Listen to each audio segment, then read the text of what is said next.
নমস্কার বন্ধুরা, কেমন আছো সবাই? আশা করি সবাই খুব ভালো আছো আর আমিও ভালো আছি। চলে এসেছি অনেকদিন পর আবার একটা ভিডিও নিয়ে। তো ভীষণ ব্যস্ততার মধ্যে ভিডিও করা সবসময় হয়ে ওঠে না। আজকেও এই রান্না করতে করতে এখন সবজি কাটছি, ট্যাংরা মাছ করব, আলু বেগুন মূলো এই দিয়ে যদি পারি শেয়ার করব।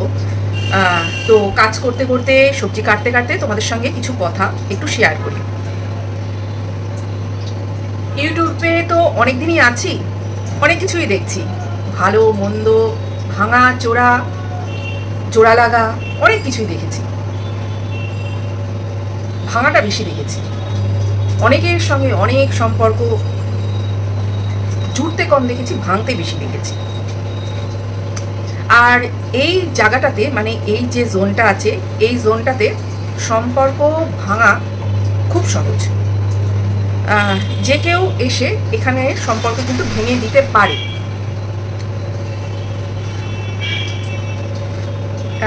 এর আগে বহুবার এমন অনেক কিছু হয়েছে। এবার তাদের মধ্যে একজনের সঙ্গে আমার কথা হয়েছিল, নাম ধাম আমি কিছুই বলছি না। তার যে বক্তব্যটা ছিল সেটা কিন্তু আমারও বক্তব্য, আমারও সেই একই সেম বক্তব্য। মানুষটার সঙ্গে আমি নিজে পার্সোনালি কথা বলেছি বলে আমি জানি মানুষটা কিন্তু খারাপ না, মানুষটা ভালো, মনের দিক থেকেও ভালো, খারাপ না। তার যে কথাটা সে বলেছিল যে যাদের এগেনস্টে উনি ছিলেন বা সে ছিল, মানে এগেনস্ট পার্টি, যে এগেনস্ট পার্টি তো ওনাকে নিয়ে বলবে, কেননা উনিও সেই পার্টিকে নিয়ে বলেছে। তো তাদের বলায় তার কিন্তু অতটাও খারাপ লাগেনি। কিন্তু বন্ধু হয়ে যখন কিছু বলে না, মানে ধরো কারোর সঙ্গে বন্ধু, এবার কোনো কারণে বন্ধুত্বটা থাকলো না, তারপরে যখন তার নামে ভিডিও করা হয় খুবই বাজেভাবে, এমনি ধরো মনোমালিন্য হলো, কিছু একটা বললো, আর সেটা ঠিক আছে। কিন্তু যখন মানে সেটা পার্সোনাল লেভেলে চলে যায়, একদম নাকের উপর দিয়ে মাথার উপর দিয়ে জল চলে যাওয়ার মতন কথা বলে, সেটা কিন্তু মেনে নেওয়া যায় না। অপোজিট মানে যে যাদের আমরা শত্রু বলে মনে করি তারা যদি বলে তবুও মেনে নেওয়া যায় যে হ্যাঁ তাকেও আমি বলেছি, সেও আমাকে বলেছে। কিন্তু বন্ধু হয়ে যখন বলে সেটা মেনে নেওয়া যায়। সে আমায় বলেছিল যে এরা বলেছে যে এদেরটা তবুও মেনে নেওয়া যায়, কেননা একে আমিও বলেছি, ও বলেছে, কিন্তু এরা যে আমায় বলেছে মেনে নেওয়া যায় না। তখনও দেখেছি মানে যাকে হাতে ধরে তৈরি করেছে, সেই হাতে ধরে তৈরি করা বোমটাই কিন্তু তার পেছনে ছুরি হয়ে ঢুকেছে আর তাকে ইউটিউব ছাড়তে বাধ্য করেছে। তোমরা হয়তো আমার মতন যারা আছো, মানে আমার সময়কার যারা আছো, আজ থেকে 3 বছর ধরে ইউটিউবটাকে দেখছো, তারা বুঝতে পারবে আমি কার কথা বলছি। ভীষণ শিক্ষিত একজন মানুষ, তার যে নেগেটিভ ভিডিওগুলো সেগুলো কিন্তু মন্ত্রমুগ্ধের মতন শোনা যায়, এতটাই সে মানে সুন্দরভাবে ভিডিওগুলো করতো। নেগেটিভ ভিডিও হলেও তার ভিডিও থেকে কিছু শেখার ছিল, আমি এটা বলবো। তো তখনও দেখেছি সে হাতে ধরে যেই জিনিস তৈরি করেছে সেই জিনিসটা তার উপরেই কেমনভাবে এসেছে। আবার দেখেছি অনেক বছর আগে, বহু বছর আগে, কোনো একটা বিদেশি শক্তি লাদেন বলে কাউকে তৈরি করেছিল, এটা ইউটিউবে না, তোমরা সবাই জানো। এবং পরবর্তীকালে সেই হাতে ধরে তৈরি করা সেই শক্তিটা সেই বিদেশি শক্তিকেই কিন্তু ঘুরে এসে বার করেছিল এবং তছনছ করে দিয়েছিল।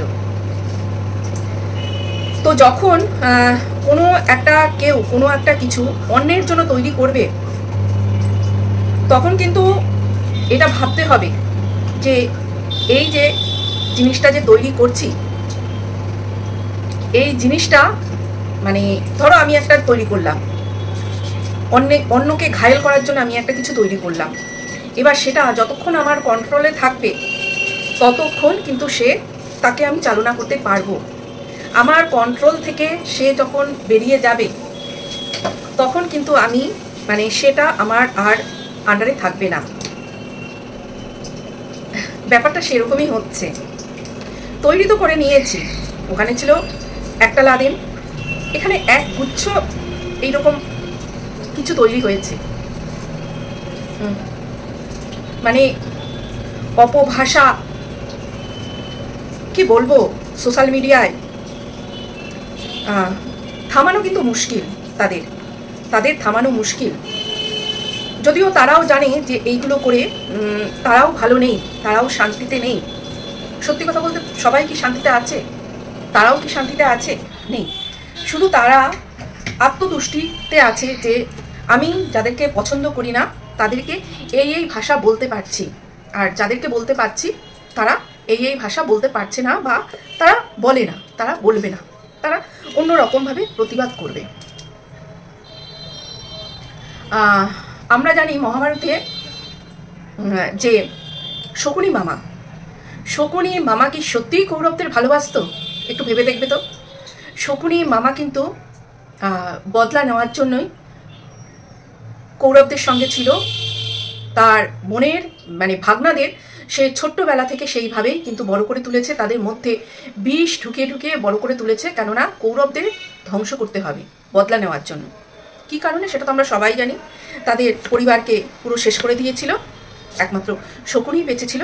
একজনের খাবার দেওয়া হতো, সবাই মিলে একটা খাবার বাঁচিয়ে রেখে শকুনিকে খাওয়াতো, আর শকুনি বেঁচে ছিল। তখনই কিন্তু সে প্রতিজ্ঞা করেছিল যে কৌরবদের সে ধ্বংস করে ছাড়বে। সেটা আমরা জানি যে পরবর্তীকালে কি হয়েছিল, ধ্বংস করেই ছেড়েছিল।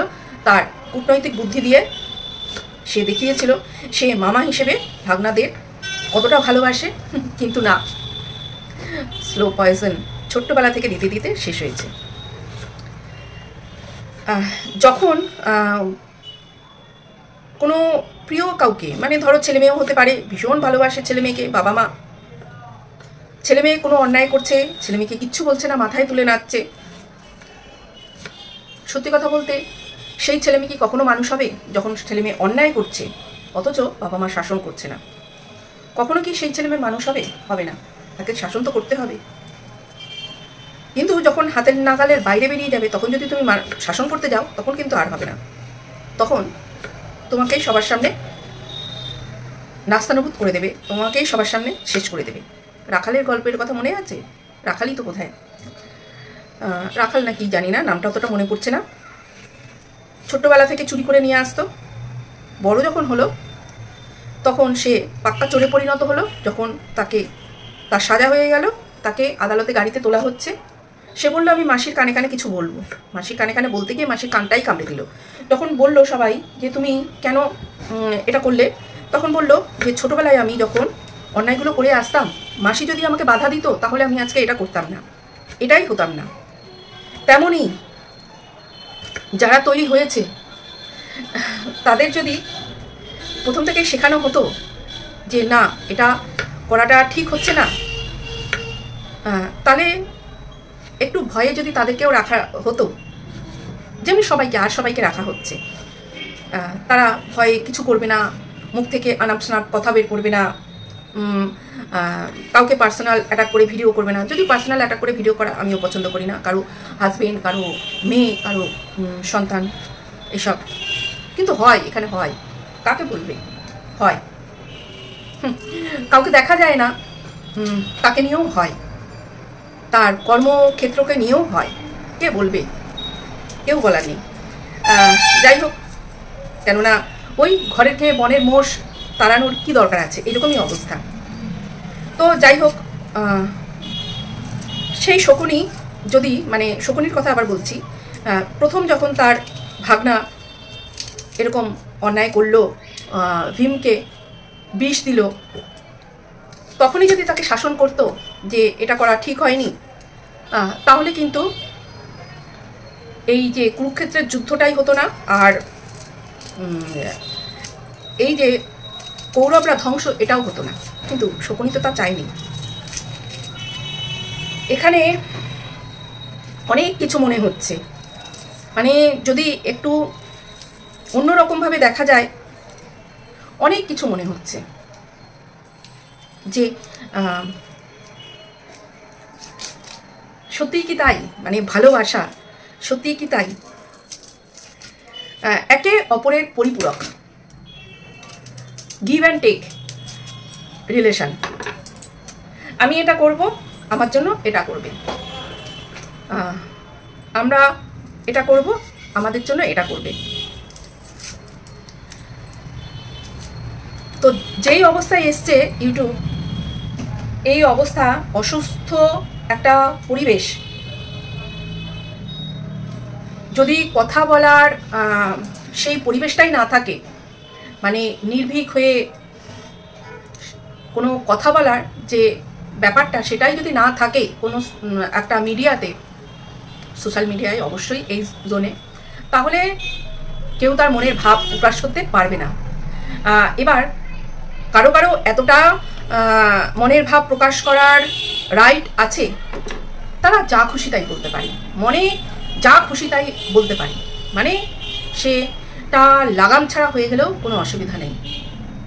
ভাবছি এটা কোথায় গিয়ে দাঁড়াবে শেষ পর্যন্ত, আর যারা এরকমটা করছে তাদেরও কোথায় গিয়ে দাঁড়াতে হবে এটাই ভাবছি। যে মেঘ যখন আমরা দেখি, আমরা ধরো কোনো পাহাড়ি এলাকা দিয়ে যাচ্ছি, সামনে মেঘ, আমরা ভাবছি যে মেঘটা পেরোলে রাস্তা, হঠাৎ করে দেখা গেল রাস্তা না, ওটা একটা খাদ।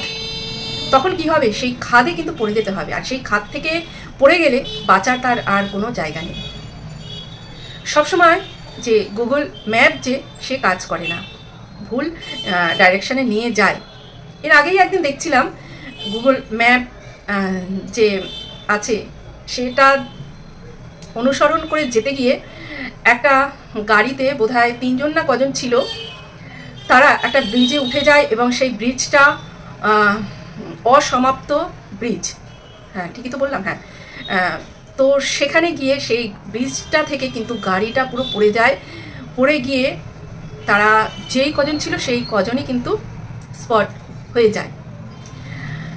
তো একটু যারা ভাবছো আমরা ভীষণ সেফ আছি, আমরা যা খুশি তাই করতে পারি, চিন্তা করে দেখো সত্যিই কি তোমাদের সঙ্গে ভালো হচ্ছে?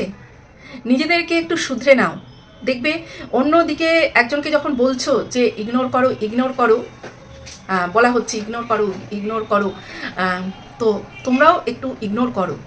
এইদিকে এও যদি একদিন ইগনোর করে, তুমিও একদিন ইগনোর করো। 3 দিন ইগনোর করলে, তুমি 2 দিন ইগনোর করো, দেখো না কি হয়। নিজেদের একটু বুদ্ধিটা খরচ করো। সবসময় না টাকা পয়সা দিয়ে কিচ্ছু হয় না। মানে তোমরা যে এইগুলো করছো, প্রচুর প্রচুর ভিউজ হচ্ছে, টাকা ইনকাম করছো, মেন্টাল যে শান্তিটা সত্যিই কি আছে? প্রত্যেকের মুখগুলো দেখবে তো তোমরা আগে কীরকম ছিল, প্রথম দিকের ভিডিওগুলো একটু চালিয়ে দেখবে, কেননা তোমাদের অনেককেই তো আমি দেখতাম। তখন তোমাদের মুখে একটা ইনোসেন্ট ভাব ছিল, একটা সহজ সরল ভাব ছিল। এখন কি সেইগুলো আছে? কন্ট্রোভার্সি জোনটাকে ঠিক করতে গেলে তোমরা সবাই ঠিক হও, আগে সবাই ঠিক হও। দর্শক তো কিছু আছে উস্কানিমূলক কমেন্ট করার জন্য, তোমাদেরকে উস্কানি দেওয়ার জন্য, কিন্তু ঝক্কিটা পোহাতে হবে মানে যারা ক্রিয়েটার তাদেরকে। কন্ট্রোভার্সি যারা দেখে দর্শকরা, তাদেরও কমেন্ট দেখে মনে হয় তারাও কিন্তু মানসিক দিক থেকে সুস্থ না। প্রথম যখন হয়তো কন্ট্রোভার্সি ভিডিও দেখতে এসেছিল তখন সুস্থ ছিল, দেখতে দেখতে তারাও এখন আর সুস্থ নেই। তারা প্রত্যেককে, তাদের যদি কারো একটা ভিডিওতে খারাপভাবে তারা ভিডিও মানে করছে না, মানে খারাপ ল্যাঙ্গুয়েজে তারা ভিডিও করছে না, তখন তার কমেন্ট বক্সে গিয়ে বলছে যে না এটাই তোমার মুখ থেকে শুনতে চাই, কেননা এটাই হচ্ছে তোমার ভিডিওর যে মেন যে আকর্ষণ, এটাই তোমার মুখ থেকে শুনতে চাই। তো আমার মনে হয় এই যে কন্ট্রোভার্সি জোনটাকে এইরকম করার জন্য অনেকটা অংশে দায় এই সমস্ত যারা ভিউয়ার্স আছে, যারা সত্যি স্যাডিস্ট ভিউয়ার্স, তারা দায়।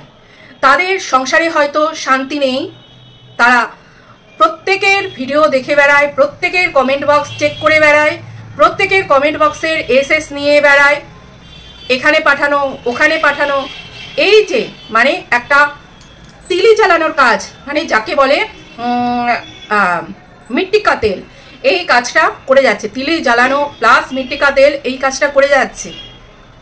আর একটা জিনিস করেছে, ন্যারেটিভ চেঞ্জ করে দিচ্ছে।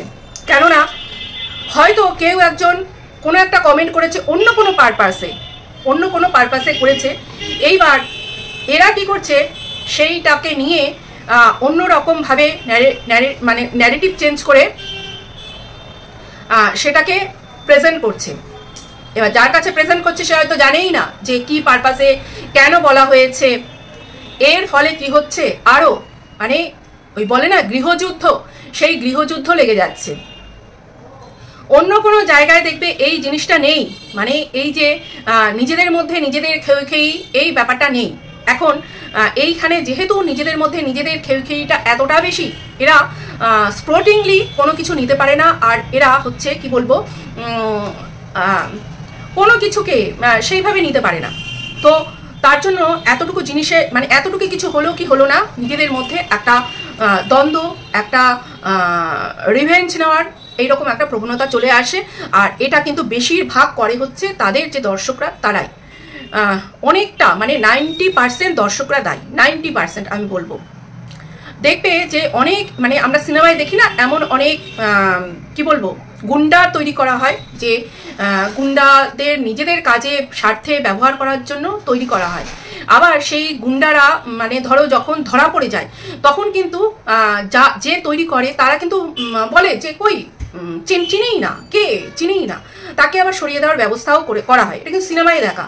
তো সিনেমা বাস্তব অনেকটা কিন্তু সমসাময়িক। কখনো বাস্তব দেখে সিনেমা তৈরি হয়, কখনো আবার সিনেমায় এমন কিছু ক্রিয়েট করা হয় সেটা দেখে বাস্তবেও এমন কিছু করা হয়। এরকম আমরা অনেক ক্ষেত্রে দেখেছি। তো নিজেরা যদি ঠিক না হয়, আর প্রত্যেকেই এখানে প্রাপ্তবয়স্ক, কেউ এমন না যে মানে দুদুপিতি বাচ্চা, এমন কেউ না যে কেউ তাদেরকে শিখিয়ে দেবে, কেউ তাদেরকে বলে দেবে, কেউ তাদেরকে বুঝিয়ে দেবে তারপরে তারা ঠিক হবে, এমন না। তাদের নিজের থেকে যদি বোধোদয় না হয় তবে এই জিনিসটা কখনোই ঠিক হবে না, কখনোই ঠিক হবে না। আর এই পর্যন্তই, আর কি বলবো। সবাই বন্ধুরা ভালো থেকো, সুস্থ থেকো।